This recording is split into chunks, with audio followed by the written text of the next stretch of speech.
It was just another evening in Sacramento. The sky, painted in soft shades of amber and gold, marked the end of a long workday. Eric Porter, a well-dressed, composed man in his early 40s, was driving home after a long day at the office. The soft hum of his sedan, the light breeze from the air conditioning, and the low volume of classical music on the radio made the drive feel peaceful, ordinary even. He had no idea that what began as a routine drive would soon become a defining moment in his career and a turning point for his entire police department. As Eric approached a yellow light, he slowed down carefully, coming to a complete stop as the light turned red. Moments later, flashing blue and red lights lit up his rearview mirror. A sharp siren pierced the calm. He pulled over instinctively, thinking perhaps he'd misjudged the timing of the light. Calm and collected, he rolled down his window and waited. That's when Officer Bradley Larson stepped out of his cruiser.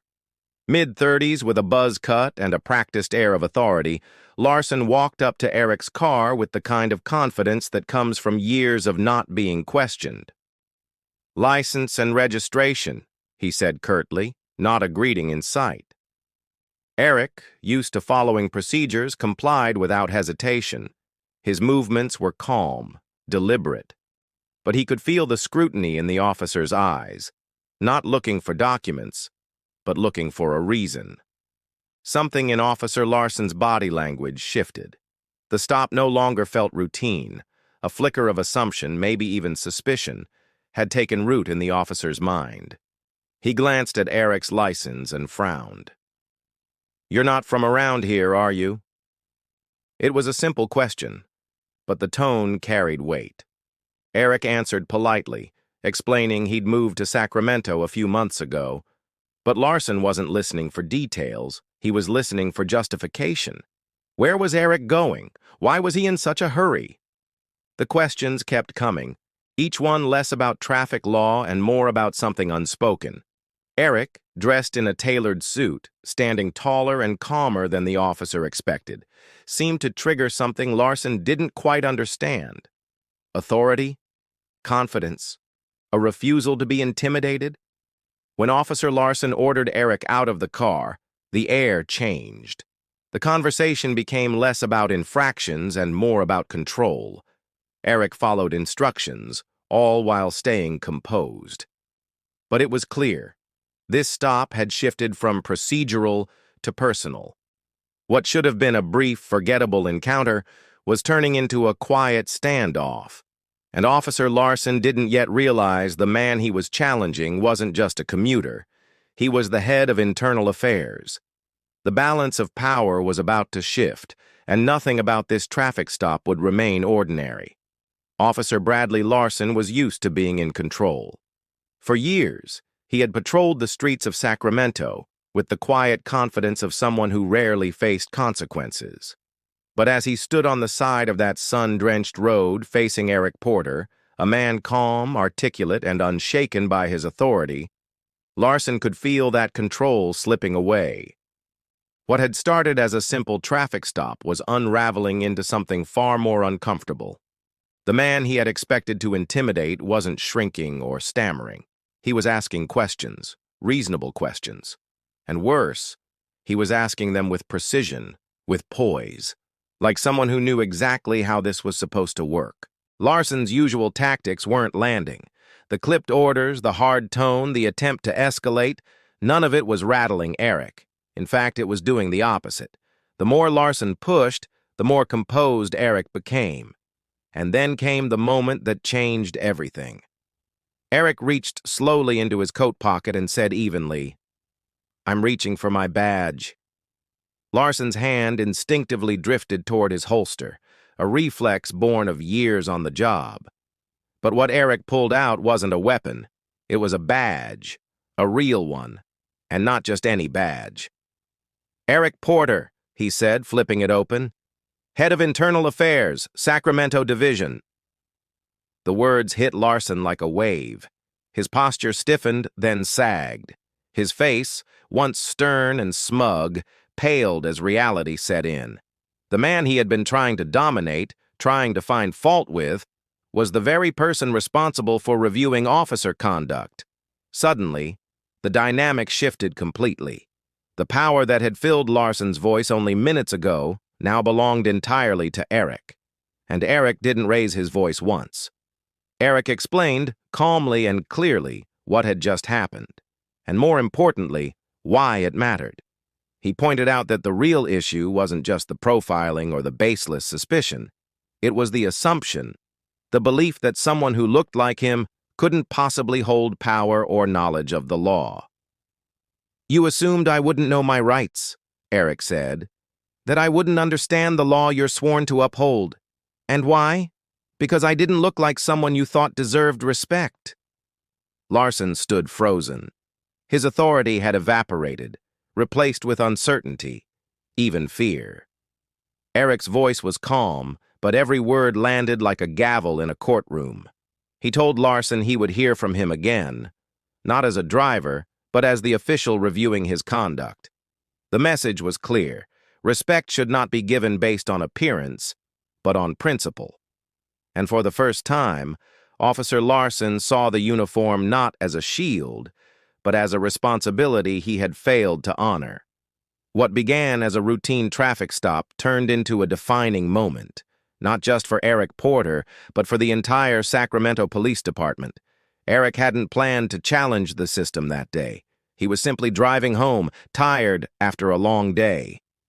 But when Officer Bradley Larson pulled him over and escalated the situation without cause, Eric knew he couldn't just let it pass.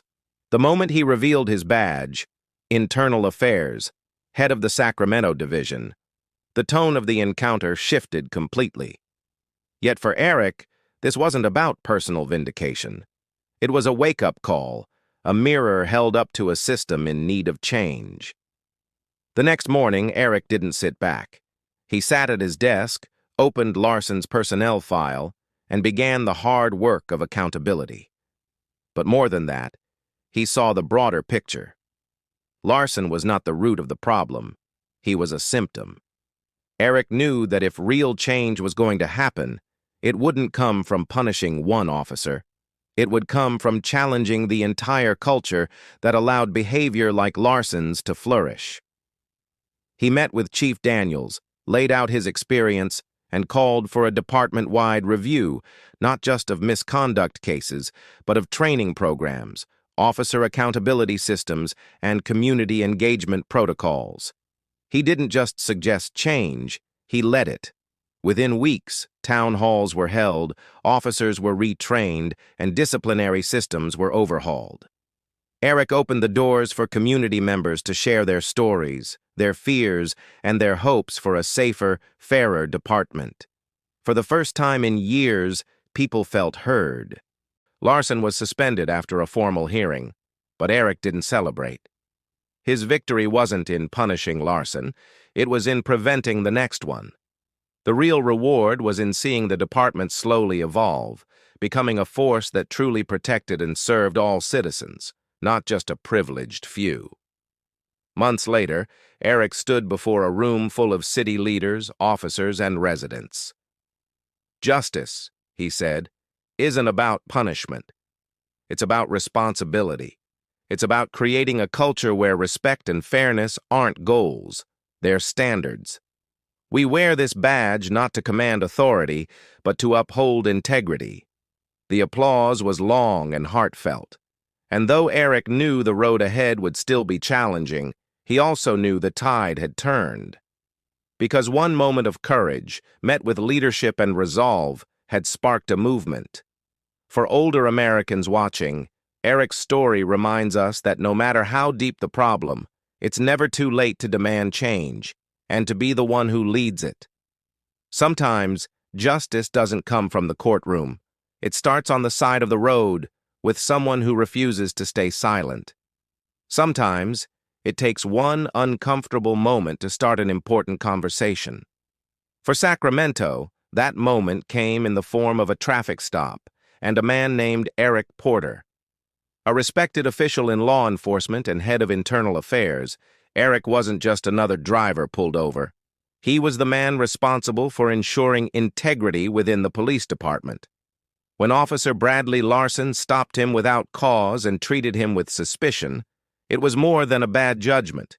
It was a reflection of a deeper, systemic problem. What unfolded that evening could have remained just another quiet incident brushed under the rug. But Eric chose something different: transparency, accountability, and most of all, action. Word of the encounter spread quickly. At first it was whispers in the precinct. Then it made its way into community meetings and online forums. But it didn't stop there. When Eric publicly addressed the misconduct and spearheaded a department-wide reform effort, people paid attention. News outlets picked up the story. Local leaders began hosting town halls. Residents who had long felt ignored finally found the courage to speak. One man's response to injustice had become a rallying point for others seeking change. Church groups invited Eric to speak. Schools asked him to meet with students. A viral video of his community forum, where he said, "The badge doesn't make you better than anyone. It makes you accountable to everyone," was shared thousands of times across social media. Retired veterans, grandparents, faith leaders, they all joined the conversation. This wasn't just about police reform anymore. It had become a broader question of what kind of world we are leaving for our children and grandchildren. For many older adults watching from home, the story resonated deeply. They'd seen decades of change, but also too many moments where progress seemed to stall. Eric's story reminded them that change doesn't have to come with shouting.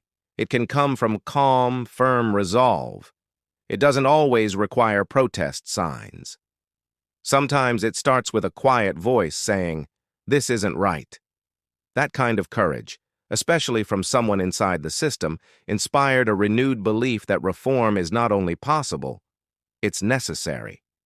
Months later, Eric's efforts resulted in a more transparent department, new training programs focused on empathy and de-escalation, and a citizen advisory board with real oversight.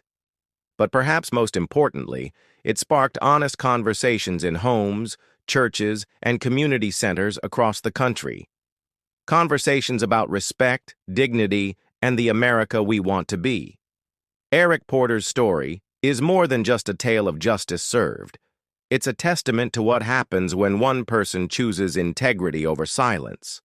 And it reminds us, especially those of us who've lived long enough to know better, that we all have a role to play in shaping a fairer world. Sometimes all it takes is one person standing up, not to make noise, but to make a difference. Sometimes the true impact of a moment isn't felt in the headlines, but in the quiet, lasting change it leaves behind. That was the case with Eric Porter, a man who didn't just challenge a bad traffic stop. He reshaped the very culture of a police department, and in doing so, became a symbol of lasting reform. What began as a routine stop, an officer pulling over a black man in a suit, could have ended like so many others, with frustration, silence, and no accountability. But Eric Porter wasn't just any driver. He was the head of internal affairs for the Sacramento Police Department. And when he revealed his badge, not with anger, but with calm authority, it wasn't to protect himself. It was to hold the system to the standard he believed in. What followed was not a viral headline that faded with the news cycle, but a blueprint for real, lasting change. Eric didn't stop at confronting one officer's misconduct. He launched a full departmental review, examining training, accountability, and the very attitudes that shape how officers interact with the public. He didn't do it alone, either. He brought in community voices, officers of all ranks, and leaders from all walks of life to rebuild trust, not through promises, but through actions. And the results? They weren't just numbers on a report. They were stories of new officers entering the force with better tools to serve, of longtime veterans reassessing their own behavior, of community members who, for the first time in years, felt heard. But perhaps the most powerful part of this story lies in its ripple effect. Across the country, other departments took notice. Reform wasn't just an idea, it had a face. Eric was invited to speak at police academies and universities. He sat with young recruits, not to scold, but to teach, to share what happens when respect is prioritized over power, and how integrity isn't just something you wear with a badge, it's something you live every day in every interaction. For older Americans who've lived through decades of broken promises and partial change, Eric's story offers something rare: hope with roots. It's not just about feeling good, it's about knowing that change can last when it's built the right way, when it's not about blame, but responsibility, not about noise, but principle. Eric's quiet stand reminded us that courage doesn't always come with sirens or speeches. Sometimes it comes from standing firm when it would be easier to walk away. And for every young officer, student, or citizen watching, he showed that doing the right thing, even when no one's watching, is how real culture is changed. In a world that often forgets, Eric Porter reminded us, leadership is about legacy, and the best legacies are the ones that lift everyone with them.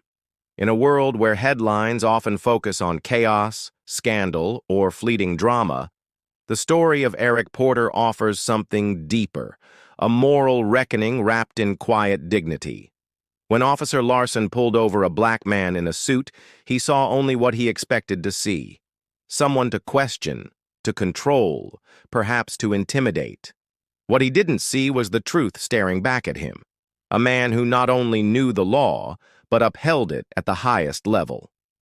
Eric's calm, poised response wasn't about pride or ego, it was about principle. As the head of internal affairs, he didn't flash his badge in anger. He waited, observed, gave the officer every chance to do the right thing. And when that moment passed, he reminded Larson, and all of us, what the badge is supposed to stand for. The story became more than a traffic stop. It became a mirror for the entire justice system, a reminder that authority is not a right to abuse, but a responsibility to uphold. For every veteran officer, every young recruit, and every citizen who's ever wondered if anyone's watching, this moment said yes, someone is. For those of us who've lived long enough to know that justice isn't always guaranteed, Eric Porter's actions bring renewed hope, because ethics still matter, because fairness still matters, and because the courage to confront wrongdoing with grace, not vengeance, is what defines true leadership. Let this story be a reminder. Real justice begins when power is used with humility, not hubris.